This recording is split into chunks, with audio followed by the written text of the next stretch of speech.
हुई अष्टमी की सच्ची कहानी देरी न करते हुए हम हुई अष्टमी की कथा को सुनते हैं।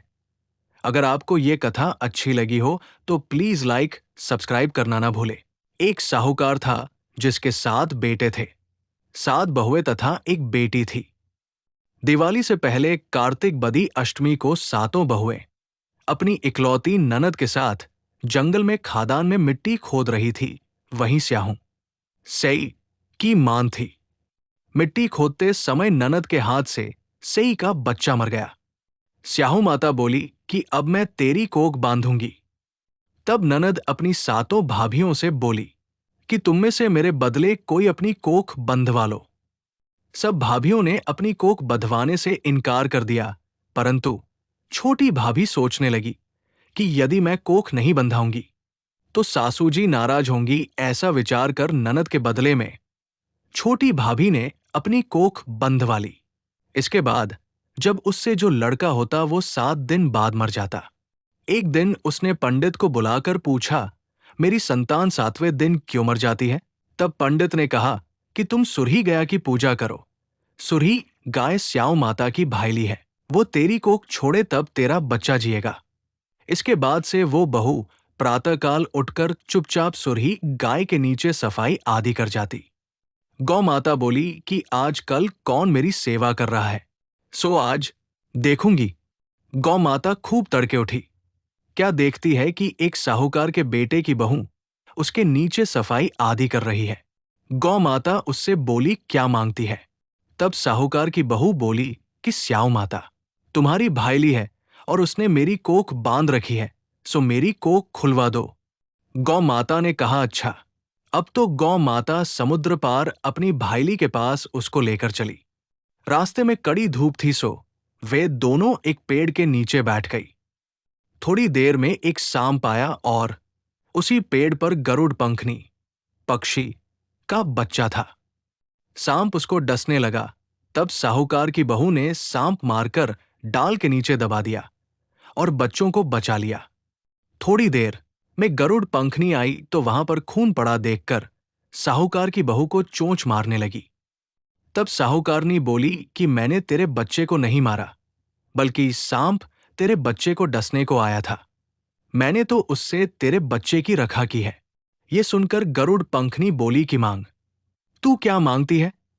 वो बोली, साथ समुद्र पार स्याऊ माता रहती है, हमें तू उसके पास पहुंचा दे।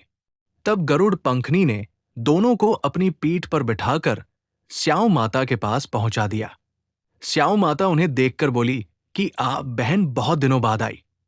फिर कहने लगी कि बहन मेरे सिर में जू पड़ गई है। तब सुरही के कहने पर साहूकार की बहू ने सलाई से उसकी जुएं निकाल दी।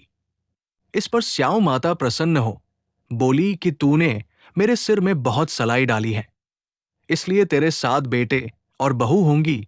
वो बोली, मेरे तो एक भी बेटा नहीं, 7 बेटे कहां से होंगे? स्याऊ माता बोली, वचन दिया, वचन से फिरूं तो धोबी के कुंड पर कंकरी हूं। तब साहूकार की बहू बोली, मेरी कोख तो तुम्हारे पास बंद पड़ी है। ये सुन स्याऊ माता बोली कि तूने मुझे बहुत ठग लिया। मैं तेरी कोख खोलती तो नहीं, परंतु अब खोलनी पड़ेगी। जा, तेरे घर तुझे 7 बेटे और 7 बहुएं मिलेंगी, तू जाकर उजमन करियो। 7 अहोई बनाकर 7 कढ़ाई करियो। वो लौटकर घर आई तो वहां देखा 7 बेटे 7 बहुएं बैठे हैं। वो खुश हो गई। उसने 7 अहोई बनाई, 7 उजमन किए तथा 7 कढ़ाई की। रात्रि के समय जेठानियां आपस में कहने लगी कि जल्दी 2 नहाकर पूजा कर लो। कहीं छोटी बच्चों को याद करके रोने लगे। थोड़ी देर में उन्होंने अपने बच्चों से कहा, अपनी चाची के घर जाकर देखाओ कि आज वो अभी तक रोई क्यों नहीं। बच्चों ने जाकर कहा कि चाची तो कुछ मान रही हैं, खूब उजमन हो रहा है। ये सुनते ही जेठानियां दौड़ी 2 घर आई और जाकर कहने लगी कि तूने कोख कैसे छुड़ाई? वो बोली, तुमने तो कोख बंधाई नहीं, सो मैंने बंधा ली थी। अब स्याऊ माता ने कृपा करके मेरी कोख खोल दी है। स्याऊ माता ने जिस प्रकार उस साहूकार की बहू की कोख खोली, उसी प्रकार हमारी भी खोलियो। कहने लगी तथा सुनने वाले की तथा सब परिवार की कोख खोलियो। होई अष्टमी का महत्व माताओं के लिए बहुत अधिक है। क्योंकि इस दिन वे अपने बच्चों की लंबी उम्र और सुख समृद्धि के लिए व्रत रखती हैं और होई माता की पूजा करती हैं। ये त्योहार माताओं को अपने बच्चों के प्रति अपने प्रेम और समर्पण को प्रदर्शित करने का अवसर प्रदान करता है। होई अष्टमी की पूजा विधि। होई अष्टमी की पूजा विधि बहुत सरल है। माताएं सुबह स्नान करके स्वच्छ वस्त्र पहनती हैं और होई माता की पूजा करती हैं। वे गुड़ और चावल का भोग लगाती हैं और अपनी संतान की लंबी उम्र के लिए प्रार्थना करती हैं।